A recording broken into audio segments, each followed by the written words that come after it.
Le Prosecution Commission et tout l'épisode qui finit cause de départ du PMSD en 2016, c'était un événement, et nous avons dit à l'époque, nous toujours dit, un grand événement qui est arrivé dans un pays qui n'a pas compris tout de suite. C'est un grand événement qui marque l'histoire d'un pays, mais qui prend quelques années pour dire que le monde commence à comprendre. Je dis, une bonne raison nous peut faire nos conférences, c'est parce que nous sentons que le monde peut comprendre. Les événements peuvent donner nous raison jour après jour. Et donc, le moment, aujourd'hui, est propice pour nous tenir une conférence dans le fond. Parce que toute conférence, tout orateur, tout discours, bizarre être entendu.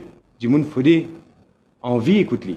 Et aujourd'hui, je crois que le pays à bout avec la manière dont la force policière, l'institution, étouffe, si nous pouvons dire, c'était un événement plus important qui nous peut vivre. Le Prosecution Commission, c'était un projet de loi atroce qui nous pouvons mercredi. C'était une tannée, nous finissons faire plusieurs campagnes d'explication là. Plusieurs grands personnages de ce pays-là aussi, fin de notre point de vue là. Mais il suffit de dire que le Prosecution Commission, si je t'en connais un doute de la motivation du gouvernement à l'époque pour emmener, c'était une motivation malveillante. L'empressement pour emmener, l'opacité qu'il finit faire pour emmener, le fait qu'il tienne vous rappelle, un programme électoral, tienne un discours président, le programme gouvernement, et qui ne figure jamais là. Et surtout, nous remettons dans le contexte qui peut arriver en décembre 2016, c'était le bal d'arrestation devant le CCID, que ban officier high ranking, ban haut gradé devant le ministère, tu peux arrêter semaine après semaine, que tu mets 11, pas 12 choses provisoires, un politicien à Moulam, mais plusieurs. Et que tu peux finir donc l'opposition et faire ce pays-là, venir un pays, côté un seul parti politique ou un seul mouvement d'opinion qui est capable de primer.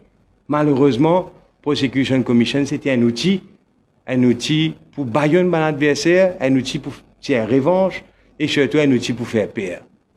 Nous sommes capables d'imaginer le pire aujourd'hui si Prosecution Commission est en fausse que DPP est pour finalement une marionnette aux ordres et à la solde du gouvernement. Nous devons réaliser que nos pays, nous sommes capables de faire un progrès énorme depuis l'indépendance. Nous sommes capables de faire un progrès social et économique, mais nous avons toujours la menace. Et là, nous nous trouvons aux États-Unis avec Donald Trump, qui manière un président qui a déstabilisé un pays pendant 4 ans. Et nous avons sa menace aujourd'hui institutionnelle qui est un gouvernement capable de mener. Nous vivons une crise aujourd'hui institutionnelle que l'institution, un plus important indépendant n'a pas marché. Et le seul rempart contre la dictature et l'oppression, il reste ce DPP et la Cour de justice. Donc, nous invitons autres mercredi, nous pas pour cause tout. Bien sûr, il y a une conférence, nous avons un guest speaker, Spevini. Mais, je me rappelle que la motivation pour tenir cette conférence-là, c'est pour expliquer de manière profonde qui finit arrivé ce jour-là, 19 décembre 2016, qui l'impact, qui l'emporte de cette bille-là dans nos pays, comment nos pays aujourd'hui peuvent être différents dans le pire des cas, et comment la vie de tout le citoyen mauricien peut nous changer. Donc, moi, j'invite tout et j'espère qu'il nous gagne un dialogue profond et un dialogue qui est capable de convaincre tout le monde que la démocratie, la Constitution, l'institution indépendance, ce n'est pas une badinage et ce n'est pas surtout un gouvernement pour venir arranger quand ça lui plaît, quand ça plaît. Donc voilà, merci.